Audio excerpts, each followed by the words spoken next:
So let's begin this morning with some positive economic news. The U.S. GDP grew at a faster than expected pace in the fourth quarter. It increased at 3.3%.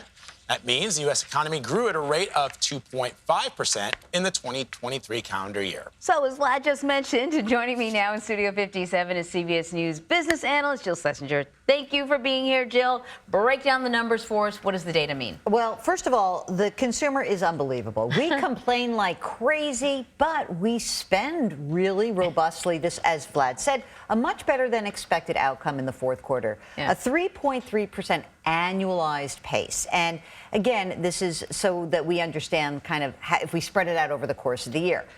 Also want to point out that our government reports what is called average annual growth over the course of a year. Okay. That doesn't really, so that's it. That's that 2.5% number. But most other countries say, hey, what was the total value of goods and services at the end of 2022? What was it at the end of 2023? And if we look at it that way, like the point to point, it's an incredible year, a 3.1% pace of an increase of the economy. Fastest increase in 5 years, better than the south of 1%. So what this means is no recession happened last year. All those guys at Davos who said, warning, last year you're going to have a recession. No recession. Right. We like that. We like that. What we don't like, but it's inevitable, is that it's tax season. People are going to be trying to save some money, definitely parents. So Congress is looking to change the child tax credit.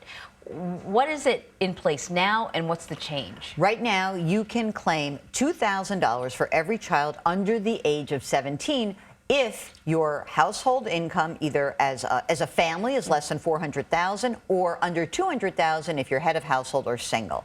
Now, there's some interesting things. A tax credit means a dollar-for-dollar reduction in the tax you pay.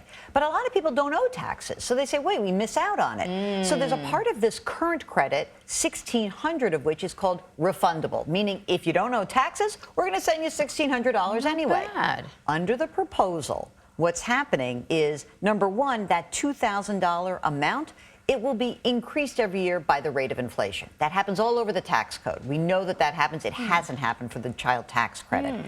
Additionally, that non-refundable portion, the proposal would say it would go up to $1,800 for 2023, $1,900 for 24, and $2,000 for 2025.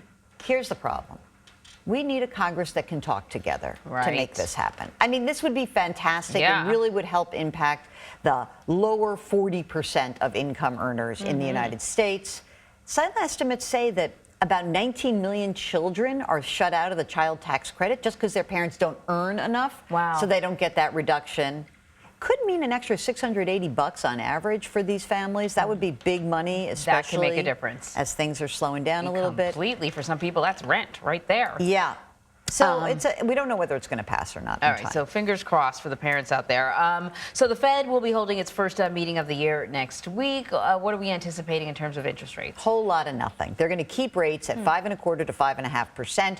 I think the strength of the fourth quarter GDP report, all the reports on spending increasing, this is really signaling to the Fed, don't do anything yet. They are looking for inflation to come down to their target level, 2%. We're well in excess of that at 3.5% right now. So I think that they're going to do nothing. The big bet is, will they start in March? That will all depend on what happens. We are expecting the economy to slow down this year. There is no recession that's flashing a light right now. Doesn't mean it can't happen. But I think the Fed would like to let the economy slow down and see if inflation follows suit. All right, that's not going to happen if we keep spending. We keep spending. Stop spending. Yeah, Jill, thank you.